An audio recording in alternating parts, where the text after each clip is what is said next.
مهجبینه پسر حضرت زین العابدینه آرزوی ما همینه بگیریم جشن تو آقا تو مدینه بگیریم جشن تو آقا تو مدینه تو گوهر نایابی تو نبی اربابی تو گوهر اربابی تو گوهر نایابی تو نبی جانم امام باقر جانم امام باقر جانم امام باقر جانم امام باقر پشت دیوار بقیر باز دل من مسافره باز دل من مسافره زمزمه لبای من جانم امام باقره مهجبینه مهجبینه پسر حضرت زین العابدینه آرزوی ما همینه بگیریم جشن تو آقا تو مدینه تو گوهر نایابی تو نبی اربابی تو گوهر نایابی جانم امام باقر جانم امام جانم امام باقر بازم شب میلاده دلای شیعه شاده بازم شب میلاده دلای شیعه شاده رو دستای اربابمون گل پسر سجاده دلربایی باقر العلوم آل مصطفایی یادگار کربلایی همیشه تو زندگیم گره گشایی تو شب من مهتابی تو نبی اربابی تو شب من مهتابی شب من مهتابی بازم دلم مجنونه بازم دلم مجنونه عاشق و بی صابونه ماه رجب رسیده و علی علی میخونه اسدالله علی اسدالله اسدالله میرسه آقای من 13 این ماه اسدالله میرسه آقای من 13 این ماه اسدالله میرسه آقای من 13 این ماه میگم اردم گاه و بیگاه اشهد ان علی ولی الله مرشد جبریل امین علی امیر المؤمنین مرشد جبریل امین فقط علی مرتضی امیر ما تو عالمه فقط علی مرتضی امیر ما زندگی بی حب علی زندگی نیست جهنمه شیر یزدان خاک نعلین تو هستم ای علی جان شاه مردان از عدوی تو بدن میاد به قرآن ذکر ابد تا ازلی لعنت به دشمن علی ذکر ابد تا ازلی لعنت به علی عجب شما پوینتر رو نمیدونید آها دستشون پوینتر هست به پشت دیوار بقیر باز دل من مسافره به پشت دیوار بقی باز دل من پشت دیوار بقی باز دل من مسافره زمزمه لبای من جانم امام باقره مهجبینه پسر حضرت زین العابدینه آرزوی ما همینه بگیریم جشن تو آقا تو مدینه بگیریم جشن تو آقا تو مدینه تو گوهر نایابی تو نوه اربابی تو گوهر اربابی تو گوهر نایابی تو نوه جانم امام باقر جانم امام باقر جانم امام باقر جانم امام باقر پشت دیوار بقی باز دل من مسافره پشت دیوار بقی باز دل من مسافره زمزمه لبای من جانم امام باقره مهجبینه پسر حضرت زین العابدینه آرزوی ما همینه بگیریم جشن تو آقا تو مدینه تو گوهر نایابی تو نوه اربابی تو گوهر نایابی جانم امام باقر بازم شب میلاده دلای شیعه شاده بازم شب میلاده دلای شیعه شاده رو دستای اربابمون گل پسر سجاده دلربایی باقر العلوم آل مصطفایی یادگار کربلایی همیشه تو زندگیم گره گشایی تو شب من مهتابی تو نوه اربابی تو شب من مهتابی شب من مهتابی بازم دلم مجنونه بازم دلم مجنونه عاشق و بی صابونه ماه رجب رسیده و علی میخونه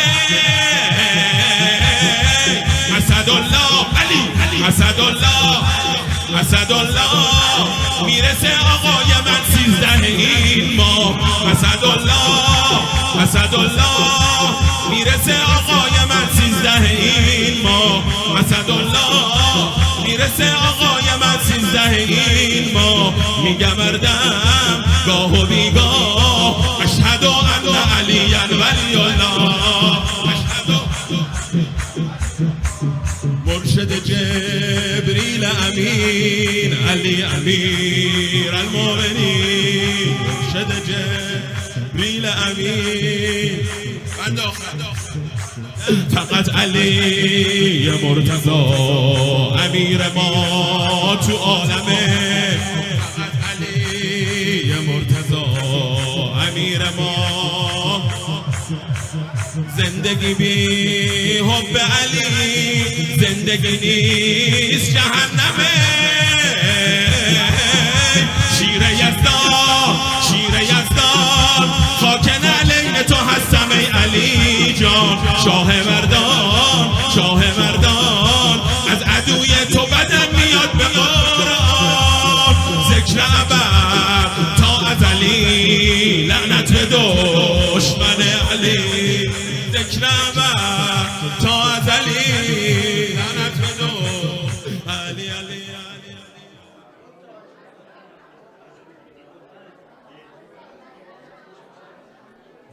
به پشت دیوار بقی باز دل من مسافره به پشت دیوار بقی باز دل من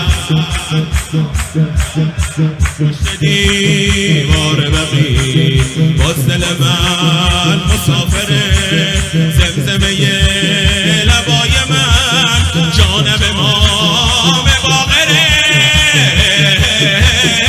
مهجبینه پسر حضرت زین العابدینه آرزوی ما همینه بگیریم جشن تو آقا تو مدینه بگیریم جشن تو آقا تو مدینه تو گوهر نایابی تو نوه اربابی تو گوهر اربابی تو گوهر نایابی تو نوه جانم امام باقر جانم امام باقر جانم امام باقر جانم امام باقر به پشت دیوار بقی باز دل من مسافره پشت دیوار بقی باز دل من مسافره زمزمه لبای من جانم امام باقره مهجبینه پسر حضرت زین العابدینه آرزوی ما همینه بگیریم جشن تو آقا تو مدینه تو گوهر نایابی تو نوه اربابی تو گوهر نایابی جانم امام باقر جانم امام جانم امام باقر بازم شب میلاده دلای شیعه شاده بازم شب میلاده دلای شیعه شاده تو دستای اربابمون گل پسر سجاده دلربایی باقر العلوم آل مصطفایی یادگار کربلایی همیشه تو زندگیم گره گشایی تو شب من مهتابی تو نوه اربابی تو شب من مهتابی شب من مهتابی بازم دلم مجنونه بازم دلم مجنونه. If I can have everyone's attention, please. My brothers and sisters, can I have your attention?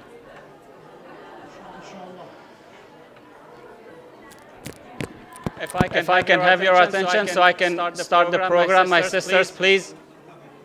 Another salawat ala Muhammad wa ala Muhammad. Allahumma salli ala Muhammad wa ala Muhammad. Bismillahir Rahmanir Rahim. Assalamu alaikum wa rahmatullahi wa barakatuh. There's a lot of noises, my sisters. Please, can I have your attention, please? We thank Allah subhanahu wa ta'ala for giving us another chance and tawfiq to be at Masjid al-Rasul. May Allah subhanahu wa ta'ala accept your Jama'ah prayers, inshallah. At the beginning of the program, on behalf of myself and Masjid al-Rasul board, please accept our congratulations upon our 5th Imam anniversary, Imam Muhammad al-Baqir alayhi salam. There's a lot of noises. Do we have the sound? Agha Irfan, can you please make it a little bit louder?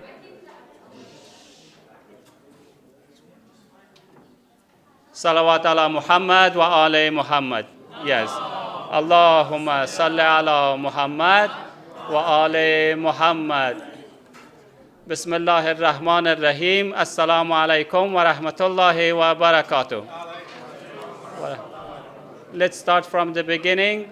We thank Allah subhanahu wa ta'ala for giving us the tawfiq and the chance to be at Masjid al-Rasul. And may Allah subhanahu wa ta'ala accept your Jama'ah prayers, inshallah. On behalf of myself and Masjid al-Rasul board, congratulations upon the birth anniversary of our fifth Imam, Imam Muhammad al-Baqir alayhi salam. We will start off our program with recitation of verses 135 to 140 of Surah Mubarakah An'am, inshallah, which will be recited by Hajj. Yes, you're right, 136. Okay, thank you. Surah An'am verses 136 through 140 of Surah An'am, which will be recited by Hajj Malam Hamkar, inshallah. The Farsi translation will be recited by Dr. Nikmal, and the English translation will be recited by Ahmed Husseini, inshallah. On the second session, we have two beautiful cakes to be cut for tonight's occasion, and we will have some poetries as well. And on the third session, we will have Haj Agha Mudarris speech, inshallah. از محترم حاج معلم همکار خواهش میکنم که تشریف بیارن و آیه 136 تا 140 سوره مبارکه انعام تلاوت بفرمایند. لطفاً با سکوتتان با ما همکاری بکنین خواهرها و برادرای عزیز. صلوات علی محمد و آل محمد.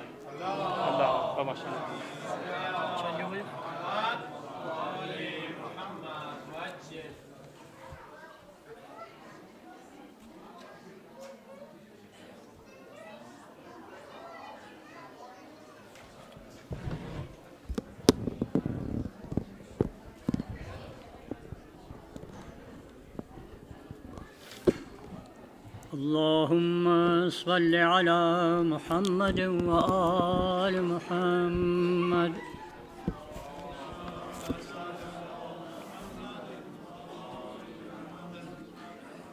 أعوذ بالله من الشيطان الرجيم.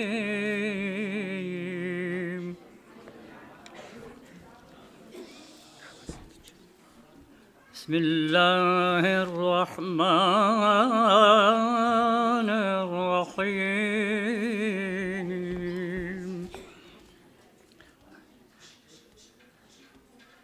وجعلوا لله مما ذرأ من الحرث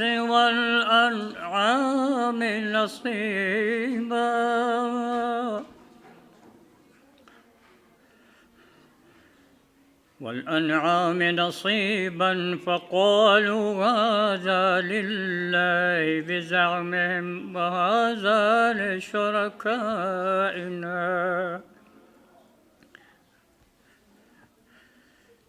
فما كان لشركائهم فلا يصل إلى الله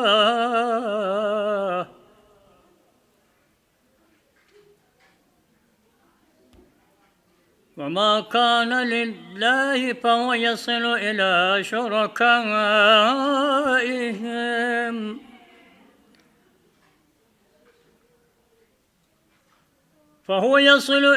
شركائهم ساء ما يحكمون.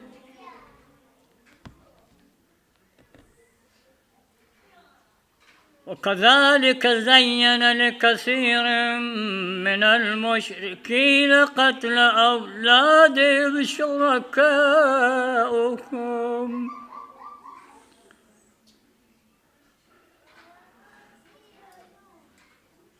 شركاؤهم ليردوهم وليلبسوا عليهم دينهم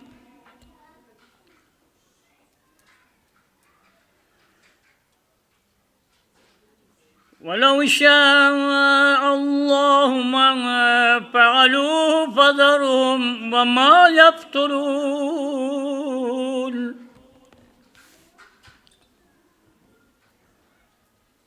وقالوا هذه أنعام وحرث حج لا يطعمها إلا من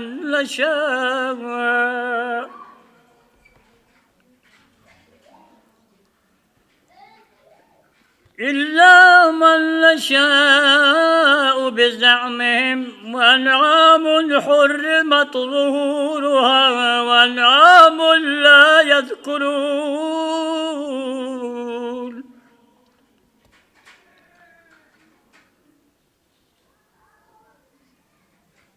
وأنعام لا يذكرون اسم الله عليها افتراء عليه سيجزيهم بما كانوا يفترون.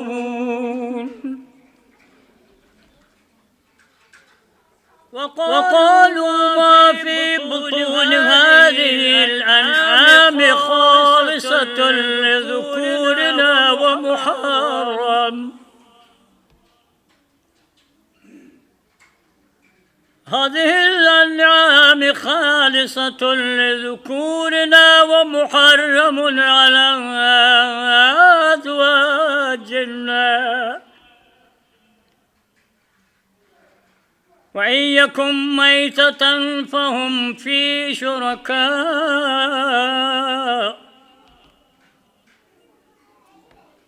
سيجزيهم وصفهم إنه حكيم عليم.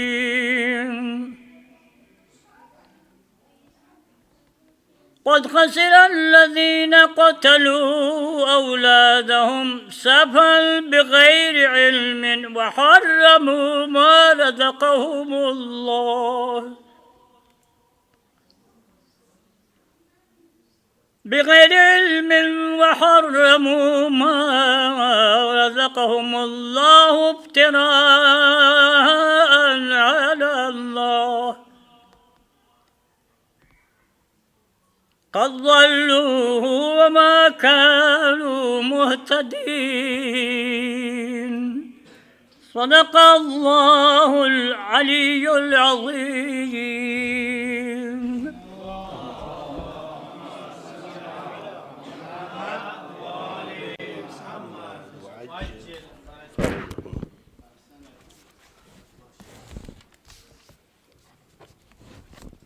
أعوذ بالله من الشيطان اللعين الرجيم.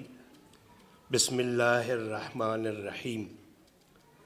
از آنچه خدا به فراوانی آفریده است از کشت و زرع و چارپایان برای خدا سهمی قرار دادن و از روی پندار میگویند این سهم برای خدا و این سهم برای شریکان ماست، اما آنچه سهم شریکان آنهاست به خدا نمیرسد، در حالی که آنچه سهم خداست به شریکانشان میرسد. چه بدداوری میکنند؟ و بدین سان در نظر بسیاری از مشرکان شرکایشان یعنی خدایان باطل عمل کشتن فرزند را بیاراستند تا خدا آنها را به نابودی بکشانند و آنها را منحرف گردانند و دینشان را بر آنان بپوشانند. اگر خدا خواسته بود چنین نمی کردند. پس آنها را بر دروغهایی که می پردازند واگذار. می گویند که این قبیل چارپایان و کشتها ممنوع است. هیچ کس از آنها بخورد و جز آنان که ما بخواهیم.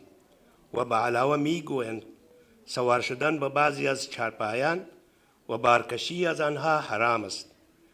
و نیز چارپایانی که به هنگام ذبح نام خدا را بر آنها نمی برند به نام خدا افترا می زنند. به زودی خدا جزای افترایی که می زنند خواهند داد.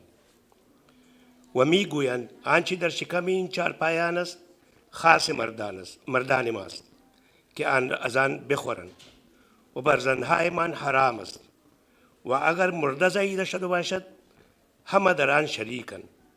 به سبب توصیف دروغی که به خدا نسبت می دهند به زودی مجازاتشان خواهد کرد، زیرا که او حکیم و داناست. به تحقیق آنان که از روی سفاهت و بیدانشی فرزندان خود را میکشند و آنچه را که خدا روزی آنها قرار داده است حرام میشمارند و بر خدا افترا میزنند زیانکارند و به گمراهی رفتند و در راه هدایت نبودند. صدق الله العظیم. Same as the name of his grandfather Rasulullah. Let's see Muhammad who did not cut the cake till this day. Raise your hand. If you never cut the cake and you have a name Muhammad. Oh, Shafi, you never cut the cake by masjid? It's impossible. Who else? Milad is the first time I heard about your Muhammad, same as Jamal. No. Someone else? On the sister's side, we don't have Muhammad, alhamdulillah, I'm pretty sure. Okay? MashaAllah, I see one Muhammad. Bismillah. Isma Kamil Khwaye begin? Muhammad Raza Jana Aslami. For health of our brother Muhammad Raza Aslami as he come to cut the cake, recite a salawat. Allahumma salli ala Muhammad. Jazakumullah. خدمت شما. بفهم. Okay, what a better way to celebrate Muhammad.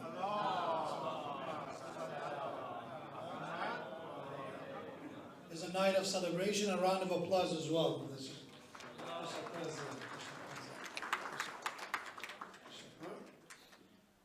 Mother of Imam Baqir alayhi salam's name is Fatima.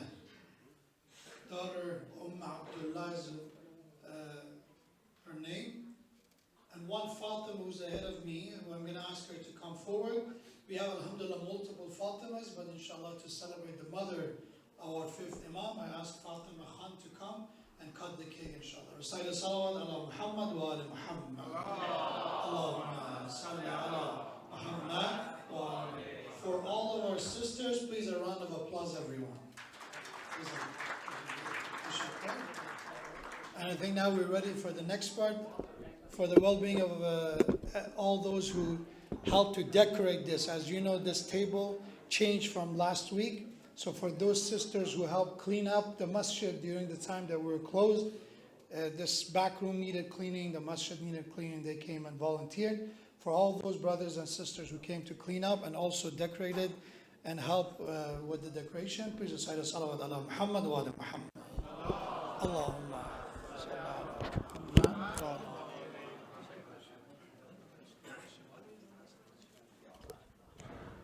Thank you, Sheikh Mudarris, for cutting the cake. Now we're waiting for this cake to be cut so we can get a piece of it, right? Inshallah. If I can have everyone's attention, please, we will continue our programs. I ask at this point, Haj Karim Bassam has a poem or an article to read. از محترم حاج کریم بسام خواهش میکنم که تشریف بیارن و قطع شعر را که در نظر گرفتن را به سمع شما برسانند. صلوات علی محمد و آل محمد. محمد و آل محمد.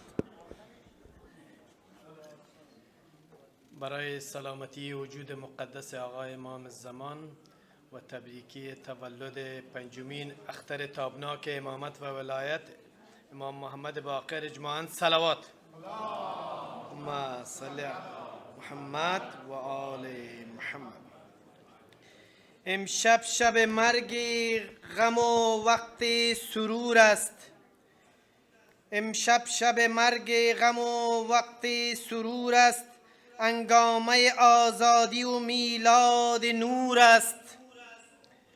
جشن و سرور پنجمین مولاست امشب. عید علوم کل مافیاست امشب. امشب شب پیدایش بحر العلوم است.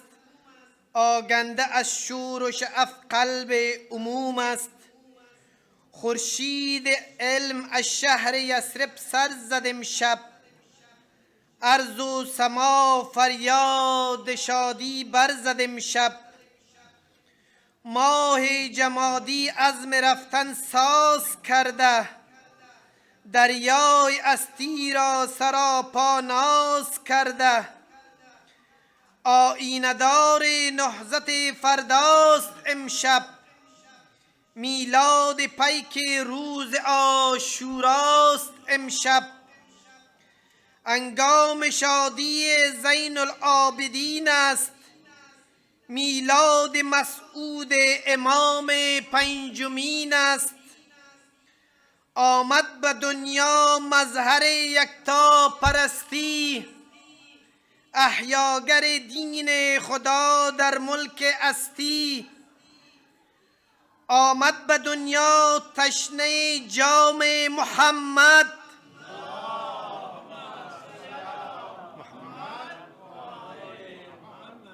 ام فکر و ام آیین و ام نام محمد،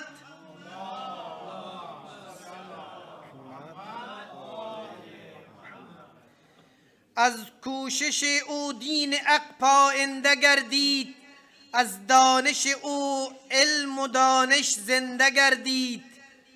بر محمد و آل محمد صلوات.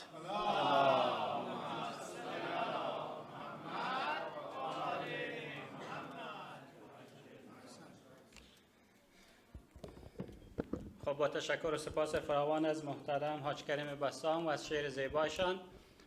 At this point, I don't have any more brothers or sisters with articles or poems, so we will go over our regular announcement. Our Taha Islamic Academy tomorrow will be open starting 9:30, so please drop off your students a little bit earlier than that so the classes can start. Please see Brother Ziyai Amilin, Brother Said Razak, and pay your monthly donations. This is your monthly donation that runs this place for maintenance, paying insurance, paying utilities. So please make sure that you are up to date with those monthly pledges.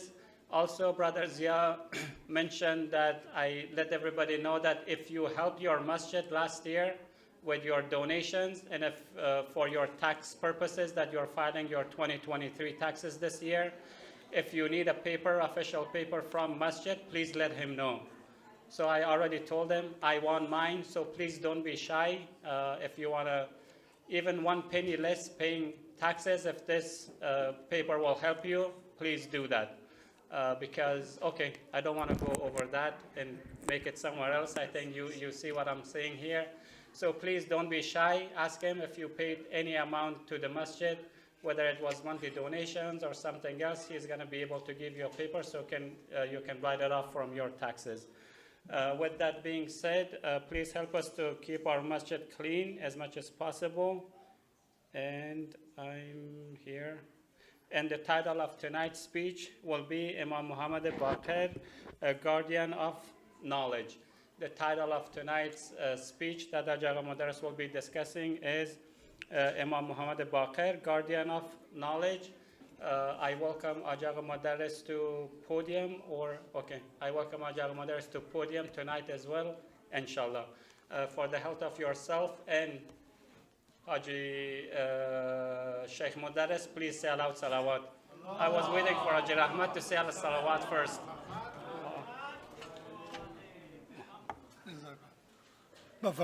Please. Assalamu alaikum wa rahmatullahi wa barakatuh.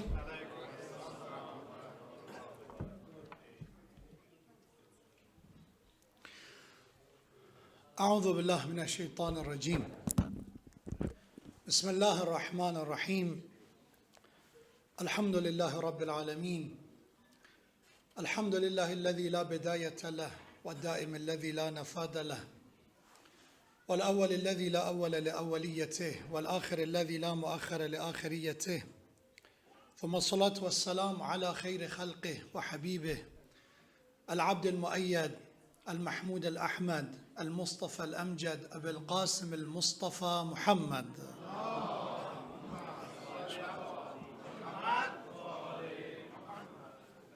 وعلى أهل بيت الطيبين الطاهرين المعصومين المكرمين سيما بقية الله في السماوات والأراضين. قال الله تبارك وتعالى في القرآن الكريم: بسم الله الرحمن الرحيم ألف لام ميم أحسب الناس أن يتركوا أن يقولوا آمنا وهم لا يفتنون ولقد فتنا الذين من قبلهم فليعلمن الله الذين صدقوا وليعلمن الكاذبين أم حسب الذين يعملون السيئات أن يسبقونا ساء ما يحكمون صدق الله العلي العظيم. May Allah subhanahu wa ta'ala illuminate our hearts by the light of Iman and guidance and help us to be on the path of self-purification and purify our souls from corruption, misguidance and deviance by the light of Muhammad and Ali Muhammad. Salawat ala Muhammad wa Ali Muhammad.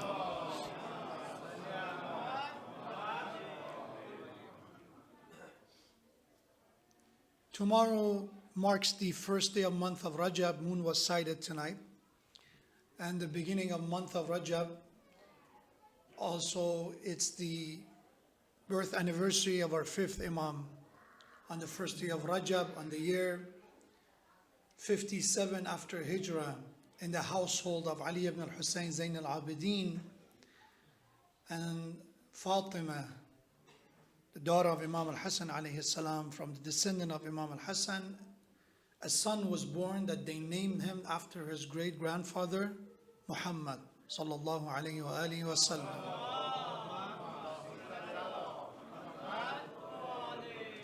Before I begin, I would like to extend my congratulations on this auspicious occasion to all of you, to all the believers. And we ask Allah subhanahu wa ta'ala that Allah grant us the tawfiq of learning from the message of Rasulullah and his family, from the wisdom and the knowledge of Imam al-Baqir alayhi salam, the one who not only protected and preserved the message of the Prophet, but also he is the one who is named al-Baqir, the one who split knowledge open, meaning that the one who went from the surface to the deeper levels of knowledge. And this is one of the greatest accomplishments of our fifth Imam, who made our understanding of religion to become deeper, to become more profound, and ultimately we are in debt to him and his teaching. Congratulations on this Wiladat, as well as the beginning of month of Rajab, a month that is filled with barakat and blessing. And Allah help us to actually appreciate it. This is the season of greatest sale of spirituality that Allah made for us. This is a time that we can take advantage of the nights and days and hours of this month to add to our savings of barakat, with spending a few more minutes after our prayers to connect with Allah, to fast if we can a few days of this month, all the way to reciting the prayers that are recommended for the month of Rajab, as well as, of course, recitation of the Quran in this blessed month. May Allah subhanahu wa ta'ala grant us to be of those who take advantage of these great opportunities. I want you to think about the topic and the title for a second. Imam Baqir alayhi salam, the guardian of knowledge, and what I mean by that, I will get to that in a few minutes. But what I want you to understand is that I'm going to give a bit of a historical analysis of the life of our fifth Imam. And then I come to the main topic of tonight, which is one message. There's so much that we can learn, but time is limited, our attention is limited, so we're going to focus on one thing, and I will get to that. Our fifth Imam was born 3 to 4 years before Karbala. So he experienced a life of difficulty, tribulations, and challenges. Imagine you're 3 years old and you're an eyewitness of Karbala. Not only that, you're also experienced becoming a prisoner of war, a captive, an asir, because he was also in chains after Karbala, being transferred from Karbala to Kufa to Sham. So to go through all that as a child. And imagine what kind of impact that has on somebody's life and their soul. But when you look at post-Karbala, there are 34 years of the imamate of our fourth Imam. So after Karbala, Imam Zain al-Abidin led the Muslim Ummah for 34 years. And these 34 years are very difficult as well. Just remember that Karbala was the greatest of the tragedies of the time. Then after that, we have other massacres who took place, which Bani Umayyah did not stop with Karbala. They're the one who demolished Kaaba. They're the one who burned down the city of Medina. They looted. They ordered to commit atrocities in Medina. And of course, we have what they did in Kufa with Tawabin movement and repenters. So these are the time of the Imam Zain al-Abidin alayhi salam. And I want us to think about this historical time for multiple reasons. Number one is that, especially young people, when difficulty happens, let's say you want to get into a certain school, you want to marry a certain person, you have some dreams and ambitions and goals, and you don't get to them. And many people are heartbroken after, as if this is the end of the world. How can I do this? How can I move on? How can I continue? And I want us to learn from the life of Imam Muhammad al-Baqir and Imam Zain al-Abidin alayhi salam, the type of tragedy they faced. And I've seen it that sometimes when we go through some kind of hardship, that it's not your fault. Somebody else does something to you. You're not guilty in any shape and form. What may happen is that we start saying, where is God in all this? Why God doesn't protect me? I'm a believer, I believe in this, and then my parent, my dad, my mom passed away. Where is God? Why God did this to me?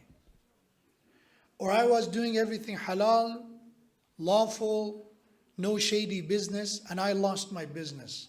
Why me? Or it could be other difficulties in our lives.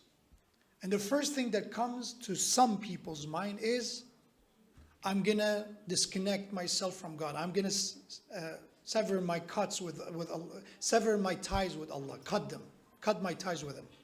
Why? Because He's supposed to have my back and He didn't. And this understanding of relationship between you and Allah is not a relationship that Allah subhanahu wa ta'ala promised to begin with. Allah says, I never make this promise. I never said that if you believe in me and if you connect with me, I'll give you a life of peace and no trouble. The word peace, I'm meaning no trouble. No, I never promised that your life will have no difficulty. You will be invincible, that you will be, in any aspect of your life, complete. Allah said, I never make that promise. And Allah said, look at my prophets, that they are the one that I chose to be the best of people. Which one of them I gave them a comfortable life? Which one of them had a life of no trouble? And Quran is filled with verses that is giving us history of their lives. Some of them had difficulty with their family. That's the beauty of the Quran, by the way. You think we are the one in trouble. Allah said, let's give you an example of the one that your spouse is on a different chapter and a different page than you in life. You are having different goals from your spouse. Allah gave us an example of a husband whose wife is not on the same page as them, and a wife whose husband is on a different page. Allah said, let's give you a story of Nuh alayhi salam, Lut alayhi salam. Their wives, they were mocking their husbands. Imagine you're a prophet of God and your own wife make fun of you. That if you're doing anything, come and do something about your own life. There's no need for you to help people. A prophet of God went through that. Was it for all of them? No, some. For the one whose husband is lost, Allah gave us example of Asiya.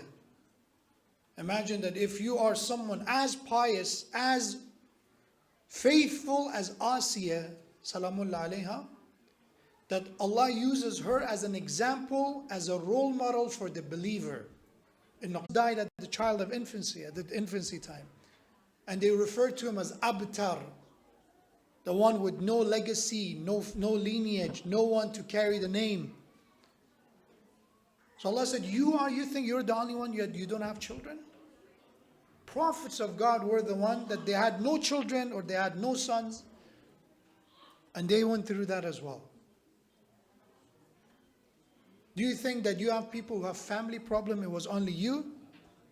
Let me give you one of the worst family dramas of all time. Yusuf alayhi salam. Your own brothers are your greatest enemies. Do you think you're the only one that you have drama in your family? That there are this uncomfortable relationship between you and your siblings and relatives? Which one of you could say that you had it worse than Yusuf? That your own brothers throw you into a well to die? He had it easy? And then we can talk about poverty, we can talk about other challenges. And Allah said, look at them, all of them had some shape and form of challenge. I never promised that if you're a believer, your life will be with no trouble, with no problem. Even if that was not clear, even for some reason, if we did not think it through, remember Surah al-Ankabut, the spider. Beginning of Surah al-Ankabut, Allah could not be more straightforward and clear on the message. What He said. Bismillah ar-Rahman ar-Rahim. He begins with Alif Lam Mim, which again there are 3 letters. They're known as muqatta'a, they're divided letters. There are different opinion on them. Among the opinion is that Allah uses different alphabet to just give us, look at them, Alif Lam Mim, Ha Mim, Ain Sin Qaf, all these things to tell you, look at these letters that next to each other, they have no meaning. Out of these alphabet that they had no significance, we created Quran, a miracle. So just look at this. This is like Legos. These are the pieces of the Legos alphabet. Quran was made from 28 alphabet. Arabic alphabet are 28. And Allah uses that alphabet as an example. I created a miracle out of these alphabet. This is the miraculous creation of the word of Allah. He did not give us an alien language. From the alphabet, from the Arabic letters, He created Quran. To the point that He said, فَأْتُوا بِسُورَةٍ مِّن مِثْلِهِ. Do you think this is a regular book? Try to recreate this. I'm asking you, is a challenge Allah offers.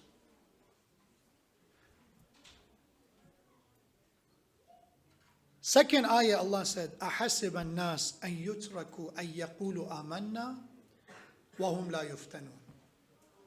Allah said, do the people suppose? This is their assumption. This is what they think that is not right. Do the people suppose that they will be let off? They will not face any challenge. They will be let off because they said we have faith. وَهُمْ لَا يُفْتَنُونَ. And they will not go through tests. They will not be tested. Is a question Allah asked. Do you think that because you said, I'm a believer, I come on Friday nights, I fast in Ramadan, I give charity here and there, I went to Hajj, I do some good deeds, I worship Allah, because I do that, because I say it, do you think I will not be tested? وَلَقَدْ فَتَنَّ الَّذِينَ مِنْ قَبْلِهِمْ. Allah said, let's first look at what happened in the past. Certainly we tested people who were before them. I just give example of different prophets of God. They went through different tests as well. فَلَيَعْلَمَنَّ اللَّهُ الَّذِينَ صَدَقُوا وَلَيَعْلَمَنَّ الْكَاذِبِينَ. Why Allah tests people? So Allah shall surely ascertain, distinguish those who are truthful in their faith, and He shall surely ascertain the liars. Who's a real deal and who's a fake. who actually, when it comes to the moment of showing their true colors, who is going to be the one who's actually a believer and who's not? And who shows their true colors? When is the time people show their true colors? Difficulty. When we see what's happening in Palestine, Palestine's suffering was going on for more than 70 years. And for years, many people who are just denying this reality, no, this is not, we make a big deal out of it, this is not as bad. When the time of difficulty comes, when we hear a number of 8,000 children, 9,000 children massacred, killed, and we see the true colors of these people who are, at least they were claiming about human rights, and they were claiming that we're defenders of human equalities, that we don't care about your race or religion, we treat everyone the same. When that becomes evident that is a lie, that they don't really believe in it, it's just a word that they say at the time of difficulty. When people needed help the most, that's the moment we see silence. The world turn a blind eye on the tragedy.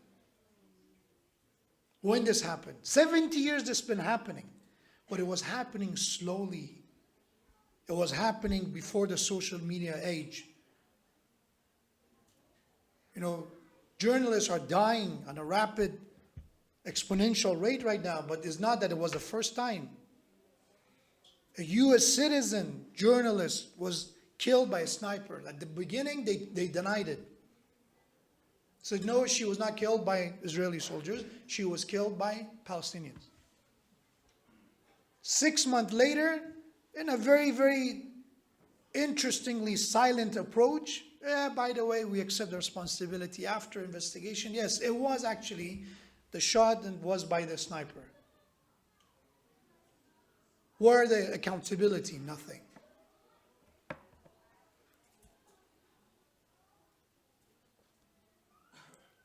Talking is easy, my brothers and sisters. I tell you as a speaker, to talk about, to be tough, to be patient, is easy. We come to the masjid, we go to sajda, Ya Allah, help me to be on the right path. And then the moment I'm done with the salat, to hold my tongue from doing ghaibat and insult and belittling people and humiliating them, to stop my tongue from boasting and bragging about my accomplishment. It's a difficult part. The talking part is easy. The difficulty is when we talk about difficulty on doing the right thing and staying away from what's wrong. Because wrong is usually easy. I promise you, committing mistakes and doing the wrong is usually easy. To lie is easier than saying the truth and face consequences. Yes, you have that guilty conscience if we have still a living, viable conscience. Otherwise, it's easy just to lie and move on.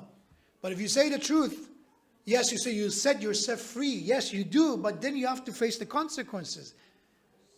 When I say the truth and I made a mistake and now I have to actually hold myself accountable for it. I have to make it up. It's difficult.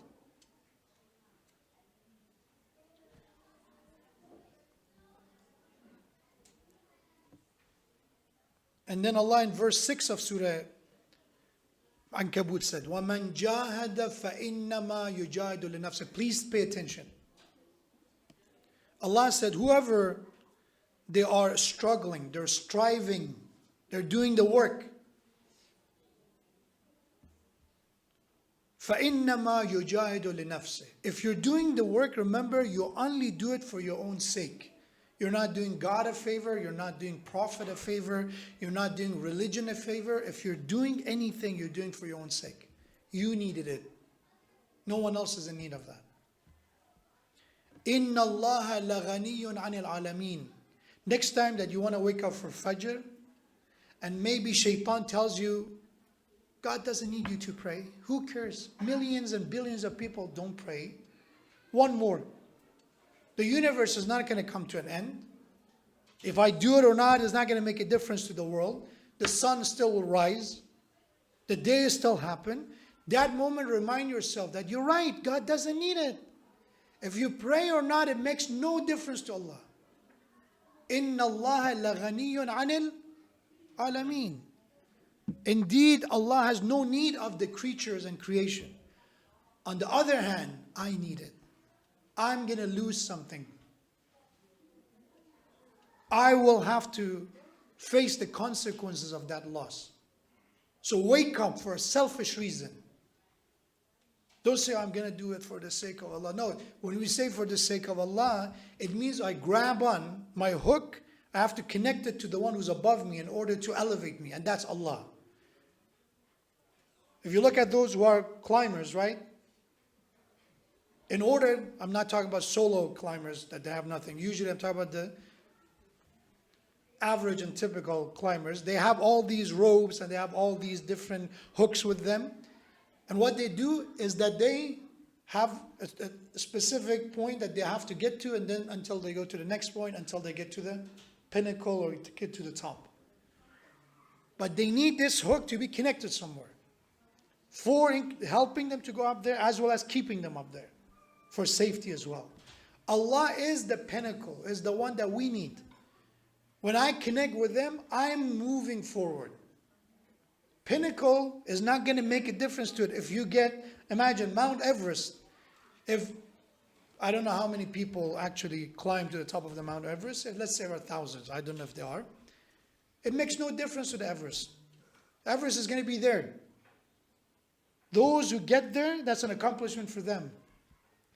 So when I say I pray in order to get closer to Allah, for the sake of Allah, it doesn't mean that Allah needs it. It means He is, that is ultimate, superior power, that there is no energy or power or force in the universe except Him. La hawla wa la quwwata illa billah. No source of energy, no source of might, power comes except from Him. So in order to go forward, I need that force from Him. I'm dependent. So that was a false promise given to us. Pray and you don't have any problem. No. Prayer is for that when problem happens, you'll be strong. Why I said all this? To bring back to the Imam al-Baqir alayhi salam. Imam Baqir alayhi salam faced tragedy. His father, Imam Zain al-Abidin, faced, I don't think, is unimaginable tragedies. You lose your father in that way. You lose your uncles, brothers, infants in one day, within a few hours. So a lot of people after Karbala, they had this despair. Where was God to protect the grandson of Prophet? All this happened and nothing. Where is God in this? They start complaining. People's understanding of religion start become filled with doubts and skepticism. Bani Umayyah, that's the kind of damage they caused to Deen. They came and now people have, so what happened? This person called himself Muslim and they killed the only living grandson of Prophet.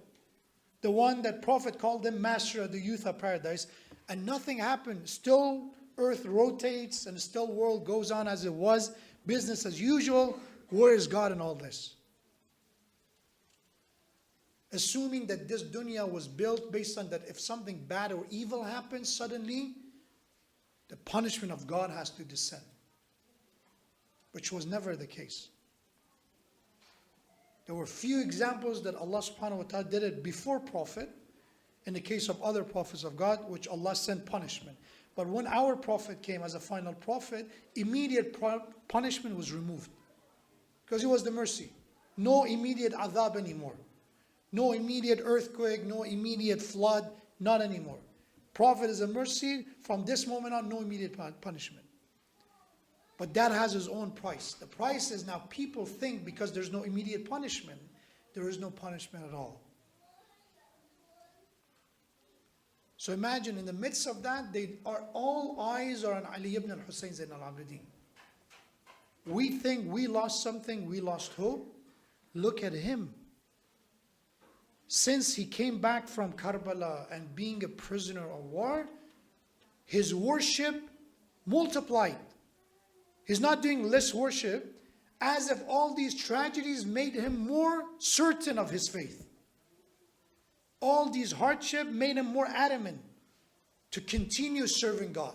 It did not in any way took away the motivation. It motivated him to the point that now he is known. This is post Karbala, by the way. What is the title of fourth Imam? Zayn al-Abidin, beauty of worshippers. Sayyid al-Sajidin, the master of prostrators. Why? Because people would come and just looking at him worship. There is no bound for it. There's no limit. They would come and he is in sajda. They watch him for a while. They get tired. They go and come back still in his sajda. He doesn't just do bare minimum. Yes, I know I have to worship. Yeah, I know times are tough. I'm going to do my wajib and move on. No, he does more than that. Why? Because he does the worship out of need to Allah. Because from that worship, he gains something. From that worship, he gains solace. And that is a misunderstanding of deen. To think that deen is going to make us in any way less tolerable to difficulty. Deen has to do opposite. What religion is supposed to do to us is make us ready for the tough times. Deen has to prepare us for challenging times. That is the moment that my faith has to show itself, manifest itself. Otherwise, those who pretend to be believers, the moment tough times happens, they show their true color. Oh, by the way, I'm going to walk away. I was pretending. And we have examples. In the night of Ashura, when Imam al-Hussein told people, said, people, tomorrow is going to be the day of battle. There are obviously thousands and thousands, and we are less than 100. Tomorrow what's coming for you, it's sacrifice, shahada, martyrdom. And if you're here for any other reason beside that you want to be here, is your choice. If you're here because you feel embarrassed to leave, if you're here because you thought it's going to be an easy journey to Kufa and you thought you're going to gain some power by being by my side, get some roles or position, you're trying to basically jump on a bandwagon of power, that was your assumption. I'm going to remove my allegiance from you. You owe me nothing. Leave if you want. And we have in some reports, Imam said, I'm going to basically dim the lights as they were basically the sources of light that was in the tent. Imam ﷺ said, put them out. No more candle on, nothing, no light. In the darkness, so nobody can look at you, you don't look at them, no embarrassment, leave. And there were some who left already. But those who stayed, they were there because they are the real deal. Who showed themselves?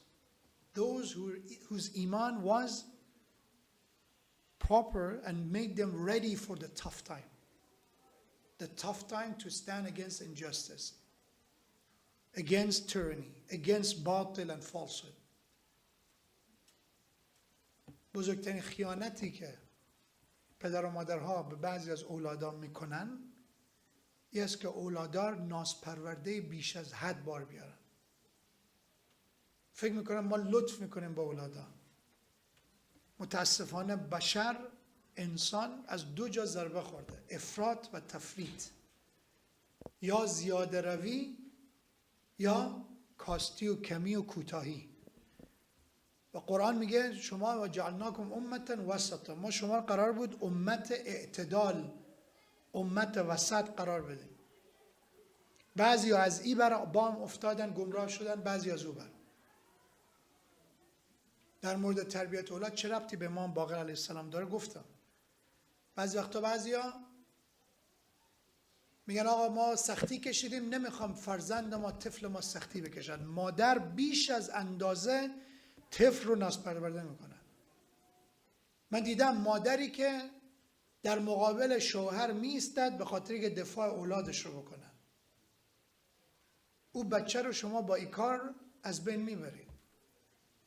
او بچه‌ای که فکر کند علیه بالله او خداست دیگه پدر و مادر و اینا همه باید خادم او باشن. بله یک سن و سالی هست، ما میگیم 1 تا 7 سالگی طفل باید مثل رئیس باشد. یعنی که 1 تا 7 سالگی طفل رو خیلی اذیت نکنید، بگذارید بازی کند، وقت طفلیت و طفولیت و بچگی او هست. اما از یک سنی به بعد طفل باید تربیت بشه. تربیت هم باز گفتم بعضیا از این بر بام افتاده بودن. یک بعضی این بر بود که مهربانی بیش از حد، هیچ سختی به طفل نمیدادن. آقا میره از اینجا بردار اونجا بگذار، نه به طفل ما کار نگیر، ما خودم میکنم.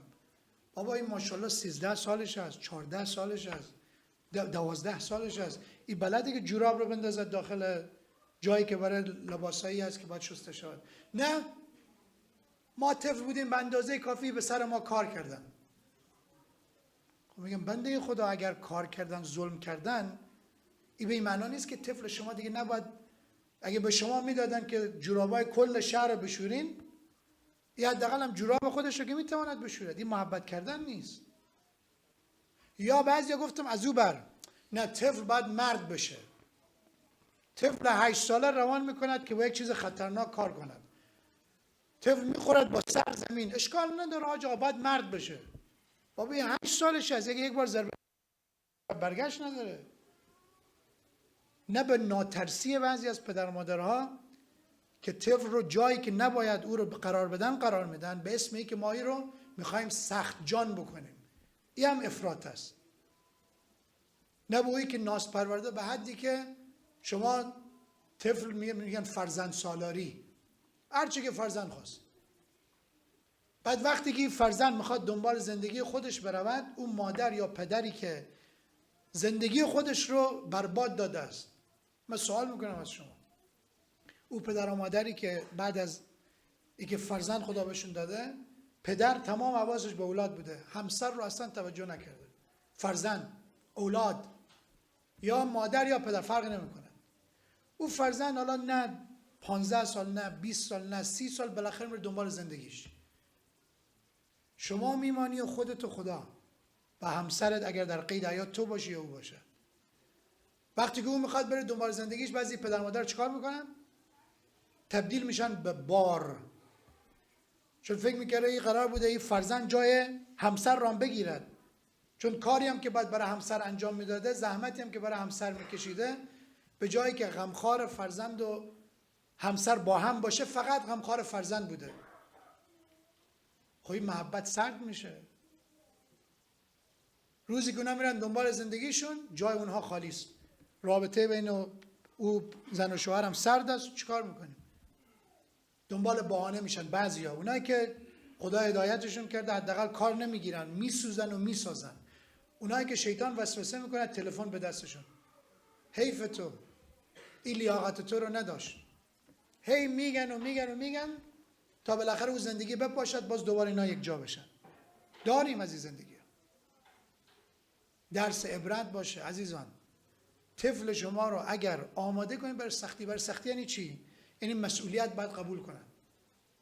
طفلی که ناز پرورده باشد، او طفلی که در اولین سختی تمام امیدش رو از دست میدهد، بیشتر وقتا به یه علت است که پدر و مادر همیشه جایی که باید خودش وظیفه قبول میکرده است، جای سختی رو او تحمل کرده است. مثال میزنم، طفل شما باید هومورک انجام بده، خب پراجکت باید انجام بده. شب تست میشود، یک هفته است نشسته است تیوی و تلفن و آیپد و تبلت نگاه کرده است. شب امتحان شده، شب پراجکت شده، گریه میکند. امتحانم خراب میشه یا پراجکت من مانده.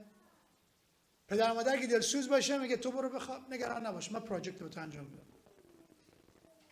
فردا میاد پراجکت هم تحویل میده. ولی پدر و مادری که متوجه باشد بهش میگه عزیزم من متوجه هستم، نگران هستی، اشکالی نداره. زندگی یک جایی باید فعل بکنی تا یاد بگیری. دفعه دیگه یک هفته قبل وقت داری، اشکال نداره، یاد بگیر.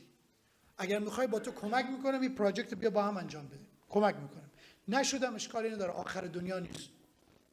ولی یاد بکنی. این میشه پدر مادر اعتدال. نه که نه به ما ربطی نداره، مشکل خودت است، برو هر کاری میکنی بکن، درس میخوانی بخوان، نمیخوانی فدای سرم. دیدیم بعضیا گفتم از این برای بام افتادن. نه اینقدر بی تفاوت، نه اینقدر بی رو بی محبت، نه هم که محبت بی جا. دین برای این است که ما رو برای زمان سختی آماده کند. اگر اولاد تربیت میکنه، اولاد نماز میخواند، بله روزه می، هدفشون یک چیز است، این است که انسان آماده بشود برای سختی ها. در جای سختی که شد تصمیمات درست. اگر ما اینجور فرزند، وظیفه ما تربیت اینجور فرزند است. ولی اگر ما تربیت کردیم که ما به جای فرزند تصمیم گرفتیم، زود یا دیر اون فرزند باید هزینه و شکستی که ما به او تحمیل کردیم رو قبول بکنه. یک صلوات نعت بفرمایید.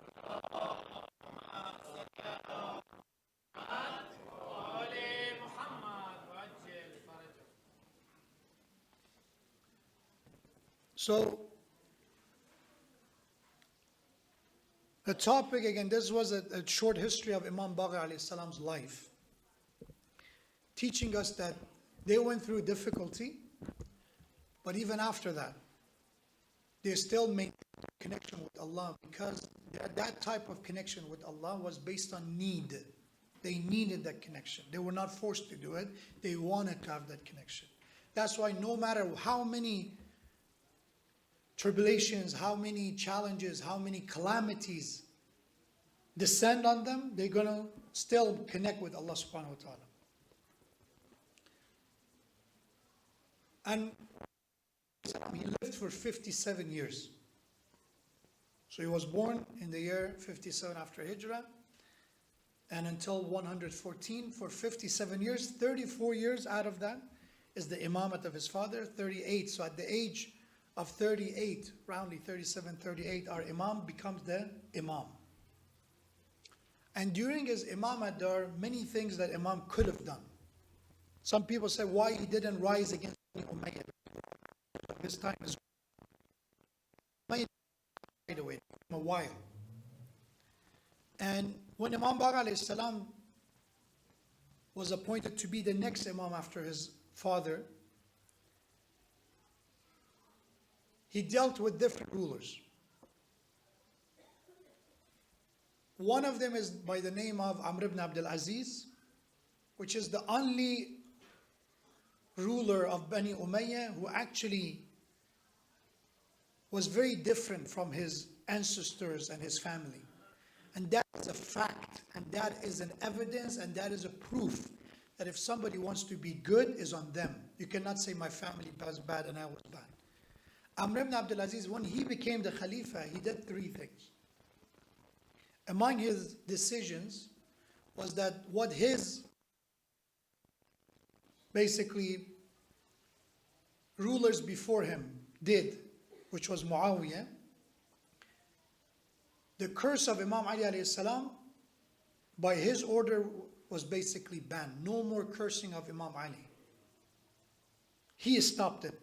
Until him, every Bani Umayyah, Muawiyah, Yazid, and anyone after him, the curse of Imam Ali, anyone who was giving khutbah of Jum'ah, anyone who was giving a sermon, who was appointed by the Caliph, he was required to curse Imam Ali. He said no more. Number one. Number two, he said that Fadak has to be returned to Bani Hashim. For those who said these were the stories, imagine that he recognized, these are part of history by the way, he recognized that what was done to family of the Prophet, Bani Hashim, was wrong, that they took Fadak forcefully, so he returned Fadak as well. But his rule did not continue for more than 2 years. Only 2 years.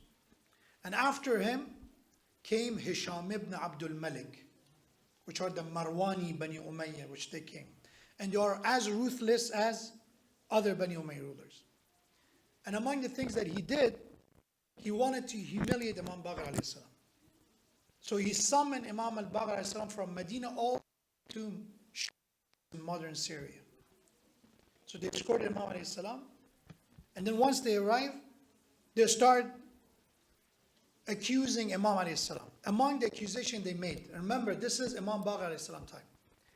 They said, you, referring to Imam Baqir, said, you and your fathers, you are causing disunity among Muslims. Because fathers, referring to Imam Zayn al-Abidin, Imam al-Hussein, and Imam Ali, you had a claim on khilafat, on being the caliph. Because of that, he divided the ummah. And there were people around him, his advisors, who kind of supported him. And Imam alayhi salam did not interrupt them, let them finish. All of them, all people who were literally, their job was to glorify the statement of the ruler, they also supported him. And once they finished, Imam alayhi salam began in the name of Allah and said, let me tell you, you talk about my fathers. Wasn't it because of my fathers that you and your fathers were guided to Islam? You're talking about causing disunity in the religion, but my fathers are the one who made your fathers to become Muslims. Referring to Abu Sufyan and referring to the family of Bani Umayyah, they were staunch enemies of the Prophet until the last moment. Abu Sufyan did not become Muslim until literally he had no choice. So you are now lecturing me about of this religion. And also, didn't you hear the word will come at the end of time to revive the religion, al-Mahdi. It shows that everybody knew about al-Mahdi. Even at that time, even after the Prophet. Didn't you know that al-Mahdi also will be from us, from our family? So beginning, ending of this story is our children. And you're telling us, what is this religion about? And Imam al-Islam walked out without saying anything. So of course, this was an insult to Abdul Malik. So you ordered to throw Imam al-Islam in prison, in Sham. So Imam Baqir was thrown into prison. But we didn't hear about imprisonment because it didn't take that long until Imam al-Islam was talking to his guards, to other jailmates and cellmates. And eventually, the story of a man who came all the way from Medina to Sham, and he is the grandson of Ali, and he is the grandson of the Prophet, and this is his knowledge, this is his akhlaq, this is his merits. Eventually, advisors of Abdul Malik came to him and said, make him go back to Medina. Don't keep him in jail. Because if you do so, you have great support in the north, in Sham. Everyone were successful to turn people against him because they were never exposed to them. No Imam lived in Sham. All the Imams lived in Medina or in Iraq, Kufa. They did not have access, so basically they had no exposure to them. People believed that. But he is here and people start slowly getting of your kingdom will fall apart. So to Medina. This is the man who fought against many problems. This is the type of rulers that he's dealing with. But one problem that he specifically tackled was the problem of ghuluw. Ghuluw means exaggeration, which means for people to have two main beliefs of Ahlul Bayt. One, these people who are ghali, exaggerators, these are extremists in their approach toward Ahlul Bayt. Their first claim was that they were used to saying that. Imam alayhi salam stood against them. Not only stood against them, denounced them, rejected them, condemned them, and ultimately even calling them out of the realm of faith. Imam referred to them as mal'oon, the one who is recipient of Allah's la'an. The second one was that they give attributes of gods to the Ahlul Bayt.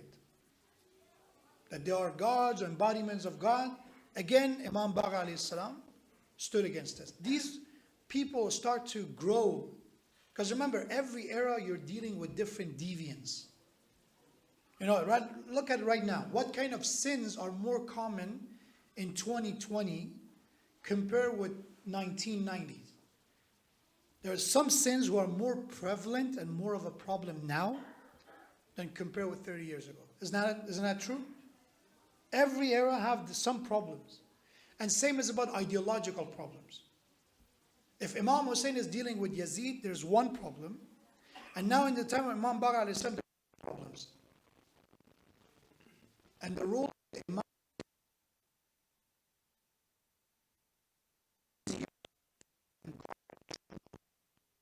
those who use the name of Ahlul Bayt, they use the name of Imam Ali, they use the name of Prophet, and what they are promoting is absolutely falsehood, absolutely wrong. You need a wali of Allah. You need a guardian. Like Imam Muhammad al-Baqir comes to say what they're saying is not true. Stay away from them. They are lost, misguided, and manipulated. And in order to Imam clarify, he gave multiple tell us who is a follower of Ahlul.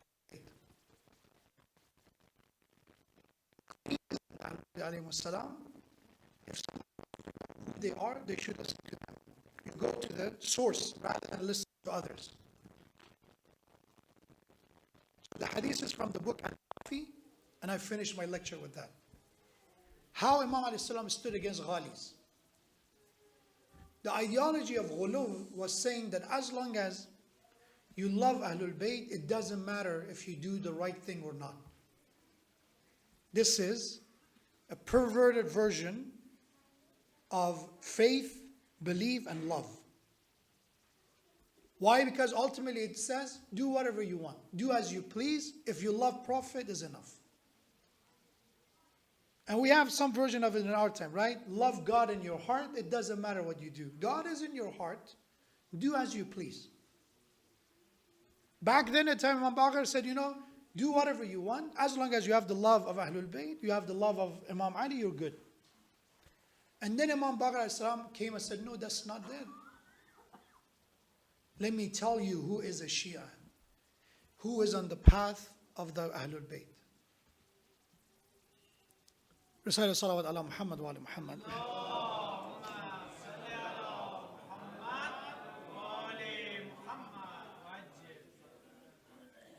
So this is a hadith that Imam gave to his companion, Jabir ibn Abi Ja'far, also known as Jabir ibn Abdullah Ju'fi. Jabir is not Jabir ibn Abdullah al-Ansari, Prophet's companion. It's a different Jabir. Jabir Ju'fi. So Imam said, قال لي يا جابر يكتفي من انتحل التشيع أن يقول بحبنا أهل البيت. So Imam alayhi salam looked at Jabir and said, oh Jabir, do people think just claiming to be our Shia and saying they love us, Ahlul Bayt, is enough for their salvation? And then Imam continued, فَوَاللَّهِ مَا شِيعَتُنَا إِلَّا مَنِ اتَّقَى اللَّهَ وَأَطَاعَهُ. The source of this hadith is the book Al-Kafi. It's one of our main references of hadith that we have out there. One of the most historical and ancient books of hadith that we have. This has been written within a few hundred years since the Imam of our time, Imam Mahdi, within the 100 years of his time. So it's not that hundreds or thousands of years. No, it was very close to the time Imam Mahdi was written. Imam alayhi salam said, I swear to Allah, if this is what the people assume, is this is what they think, I swear by Allah, our Shia are only those who are pious before Allah, those who have taqwa. And those ata'ahu, those who obey Allah. They listen to what Allah says and listen. And then Imam even elaborated more. Imam said, Ma kanu ya'rifun. You cannot recognize our Shia illa, unless they have these qualities. Number one, bit-tawadhu'. You recognize our Shia by humility. They have tawadhu'. They're humble. The Shia who think they're better than others because of my country, because of my money, because of my worship, because of anything that I was born with or I accomplished, makes no difference. If I think I am better or superior in any sense, that person has no humbleness. Tawadu is the quality of a Shia. So when they talk to others, you can see their attitude is the attitude of humbleness. This is Imam Baqir alayhi salam. Bit tawadu. Number 2, what takhashu', that they are submitted to Allah, submissiveness to Allah. They're humble to people, and then when it comes to Allah, they're submitted. They listen to what Allah has to say, and they're submitted. Submissiveness. Number 3, wal amana, they are trustworthy. If you trust them with your mal and wealth, they return your mal and wealth intact. If you trust them with a secret, they keep your secret. If you trust them with anything, you can count on them. Trust them with your family, trust them with your children. This is a Shia. Number 4, Imam says, وَكَثْرَةُ ذِكْرِ اللَّهِ, abundance of remembrance of Allah. You see a Shia who remembers Allah. They eat, they remember Allah. They go to travel, they remember Allah. They lose someone, they're happy, they're sad. Any moment for them is to remember Allah. كَثْرَةُ ذِكْرِ اللَّهِ. وَالصَّوْمُ وَالصَّلَاةِ, there are people of fast and there are people of salat, prayers. وَبِرُّ الْوَالِدَيْنِ, they are the one who are respectful and honorable to their parents. This is a Shia. وَالتَّعَاهُدْ لِلْجِيرَانِ, and they are feeling responsible to their neighbors. They watch out after their neighbors. They care for people around them. مِنَ الْفُقَرَاءِ, they watch out of the poor, the people in need. وَأَهْلِ الْمَسْكَنَةِ, those who are destitute, they're suffering. وَالْأَيْتَامِ, they watch after orphans. وَصِدْقِ الْحَدِيثِ, they're truthful in their speech. They say the truth. This is a Shia. وَتِلَاوَةِ الْقُرْآنِ, there are people who are connected with Quran. They recited, they have companionship of Quran. وَكَفِّ الْأَلْسُنِ عَنِ النَّاسِ إِلَّا مِنْ خَيْرٍ. Just this one, subhanallah, if we practice it, we have a different community, different masjid. Our Shia Imam said is that they withhold their tongue. They keep their tongue from people. They don't say anything about people, إِلَّا مِنْ خَيْرٍ, except khair, except what is good. The way we look at things is negativity is the way sometimes I look. This hopelessness. We go to the masjid, all I see is the negative. Imam Baqir said, our Shia, they keep their tongue from people. Illa min khair. It means that they have shar too. They have problems too. But when you say something, your tongue uses khair. You don't put down people. Sometimes you say you go, you're invited. Somebody spent hours and hours to prepare a proper invitation for you. They took a day off to cook for you, to clean the house, to be a great host for you. And then at the end of the, God forbid, if you say it to them, God have mercy on you. But usually we don't say it to their face, at least. That's a good thing. We should be grateful that we're not that shameless. We walk away. I walk away and I say, yeah, but I could cook better. But their meat was not cooked enough. Or did you see that frame? It wasn't straight. You forget about all the other service you receive. You focus on one flaw.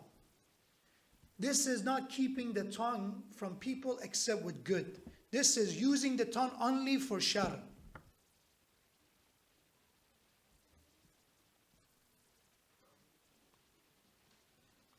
And lastly, Imam said, وَكَانُوا أُمَنَاءُ عَشَائِرِهِمْ. So do you know who are Shia? They're in different tribes, they're in different communities, they're in different places.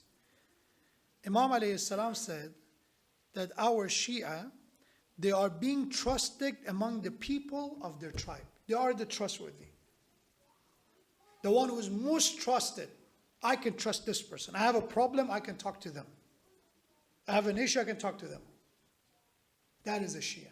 That they are the trust, the source of trust and the trustworthy person of their tribe. And then Jabir said, this which will make it more tough for us. He said, فَقُلْتُ يَا ابْنَ رَسُولِ اللَّهِ مَا نَعْرِفُ الْيَوْمِ أَحَدًا بِهَذِهِ الصِّفَةِ He said, today I don't know anyone with these qualities. You're saying this is a Shia? I don't know anyone like this. فقال يا جابر لا تذهبن بك المذاهب حسب الرجل أن يقول أحب عليا وأتولاه ثم لا يكون مع ذلك. Imam said, don't let other deviated path confuses you. Don't let other sect, referring to the ghulat, the exaggerators, don't let them distract you. That the one who says that I love Ali and their action doesn't match him, doesn't follow him. Or they say we love Prophet and they don't practice what he says, they are lying. Ali was the one who loved the Prophet the most. No one loved Prophet like Ali. And look at, in every step of the way, Ali followed Prophet in his way. So Imam said, this is it. I cannot change it. I cannot demote it. I cannot downgrade it. This is a Shia. And on this night of Wiladat, our responsibility, my brothers and sisters, is us. Once again, is us. It's easy to say, people are doing this, people are not following deen. As a sheikh, I can tell you. All I think about is that how lost and misguided others are. The moment I say that, if I forget about myself, I lost the perspective. Because the point was, first I look at myself before anyone else, because I have control over my own action. I have no control over anyone else's action. As Allah said to Prophet, لَسْتَ عَلَيْهِمْ بِوَكِيلٍ Prophet, you are not their wakil. You don't represent them. You're not responsible for their action. They're on their own on their action. What are you? إِنَّمَا أَنْتَ مُذَكِّرٌ You're just reminder. You're a reminder. You remind them of what they're supposed to do. You cannot force them. And that's what we do with our children. After a certain age, once your children become baligh, they're mature, you cannot force them. Your job is to teach them the right and wrong. They should learn that this is right and wrong. You cannot force them. If even you do it, the moment you're not there, it's not going to help anymore. And that is the message of Imam al-Baqir alayhi salam. Stay away from fake, lost, confusing messaging. Who says, love Ali and that's enough. No, the love of Ali is necessary. But love of Ali is necessary to motivate us to act. I love Ali in order to live like Ali. Otherwise, just to say, I love someone, and I don't, even if you tell your husband or your wife, I love you, but you do nothing for the family. Your family love you the most, right? But if you say, I love you, but you don't do anything, they're going to say, what you're saying is not reliable, is not believable. How are you going to actually prove it? The love of Allah, Allah said, قُلْ إِن كُنْتُمْ تُحِبُّونَ اللَّهِ فَاتَّبِعُونِي يُحْبِبْكُمُ اللَّهِ If you claim that you love Allah, what Quran says? Follow the Prophet. And Prophet said, follow Ali after me. Quran and my family. And you go to the family, what the family says. I just read Imam Baqir, what he said. Taqwa, ita'at and obedience of Allah, truthfulness, trustworthiness, prayers, honesty. These are the way that we become a Shia. May Allah, by Imam al-Baqir alayhi salam, grant all of us the ability to understand what it means to become a Shia, a follower of the Ahlul Bayt, a follower of Imam Muhammad al-Baqir alayhi salam. May Allah protect us and then our children and our families from misguidance, from corruption. And may Allah subhanahu wa ta'ala hasten in return of Imam over time, the one who is the promise of Allah, the one is a decree of Allah subhanahu wa ta'ala, that his coming. Imam Baqir said to Abdul Malik, said, Abdul Malik, you are in power now. Today, you are the ruler. Now you summon me here, you try to humiliate me. But Allah will bring us one day that we will be rulers. That's the promise of Allah. Referring to the coming of Al-Mahdi, Ajjalallahu Ta'ala Fajr Sharif. Allahumma salli ala Muhammad wa ala Muhammad. And that day will be no more kingdom. There will be no more struggle for power. Because it would be a moment of justice. A moment of prosperity for all, which is a promise of Allah subhanahu wa ta'ala. Once again, we pray for the soul of all marhumin, all the mu'mineen and mu'minat who passed away. May Allah bless their soul, especially our parents. Remember, وَبِالْوَالِدَيْنِ إِحْسَانًا. To honor our parents is not only during the time that they're alive, even after they passed away. We can honor them by remembering them, by doing good on their behalf, to give charity on their behalf, to recite prayers for them, to go to their grave if it's possible. We still can honor them by remembering them. May Allah inshallah bless their soul and grant all those who are marid with immediate shifa, healing and recovery. Inshallah, please recite Surah Fatiha with the salawat ala Muhammadin wa ali Muhammad.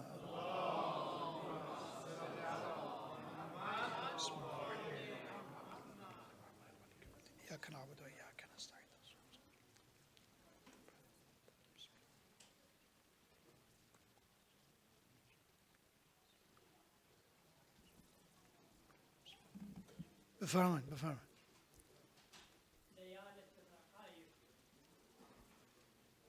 Yes. Do you want me to talk about Laylatul Raghaib? Sure. Sure. So Laylatul Raghaib is the coming Thursday of the first Thursday of month of Rajab. Laylatul Raghaib is some narrations that we have that is a night of ibadat, is a night of worship. There are some things that are being said about it which are not really reliable. Like for example, if you have any wish, Allah will give you those wishes and all that. That's not really reliable. But is a night of dua. Is a first Thursday night of the month of Rajab, which will be this coming Thursday night. We will inshallah have dua kumail and we have inshallah a program.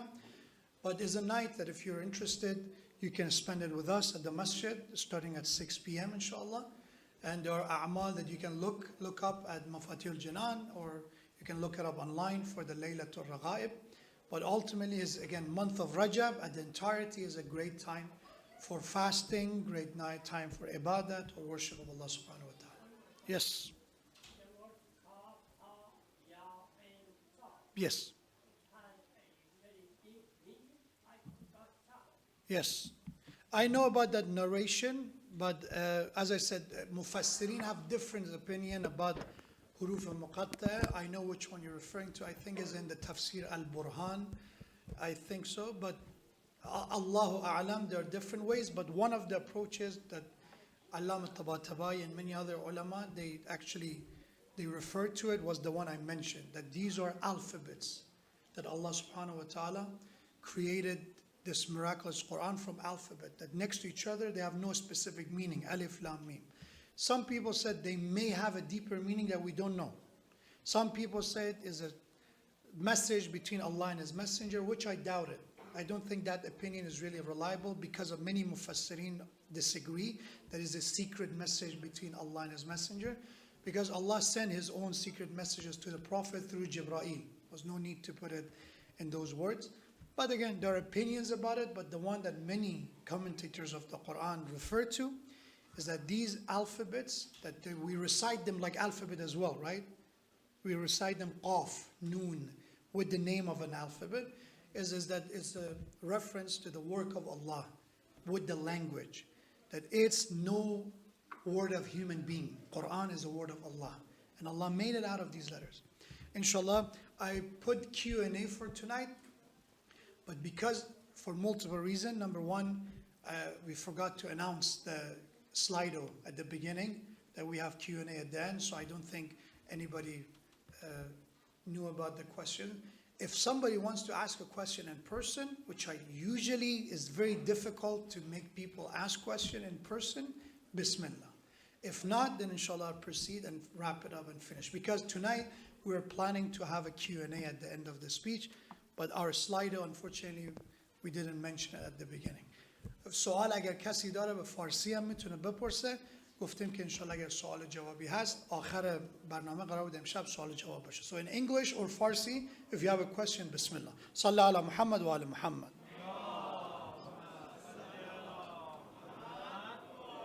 Any question? No, as I said, it's a tough crowd to make people ask questions.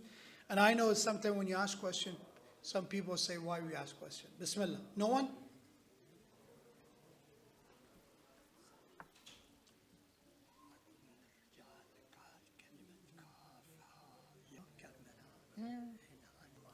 الله